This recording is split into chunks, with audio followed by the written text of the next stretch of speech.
1921 දවසක අපේ මිනිස්සු දළදා වහන්සේ වඳින්න යනවා දැකපු බ්‍රිතාන්‍ය ආණ්ඩුකාර රොබර්ට් චාමර්ස්ට ටිකක් තරහ යනවා. ඉවසීම දරා ගන්න බැරි වුණ බ්‍රිතාන්‍ය ආණ්ඩුකාරවරයා කම්මල් කරුවෙක් ගෙන්නලා දළදා වහන්සේව කිනිහිරිය මත තියලා කුළුගෙඩියෙන් තලන්න කියලා නියෝග කරනවා. Tamanට විකල්පයක් නැති බව දැනගත්ත කම්මල් කරුවා දළදා වහන්සේව කිනිහිරිය මත තියලා තලන්න හදනවා.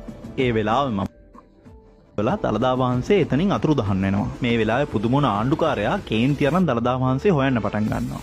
මේ වෙලාවේ මහා වලාකුළු වලින් මුළු සෙන්කඩගල පුරවරයම අඳුරු වෙන්න පටන් ගන්නවා. ඒ පටන් ගත්ත වැස්ස දවස් ගාණක් වැස්සා කියලා තමයි ඉතිහාස පොත්වල සඳහන් වෙන්නේ.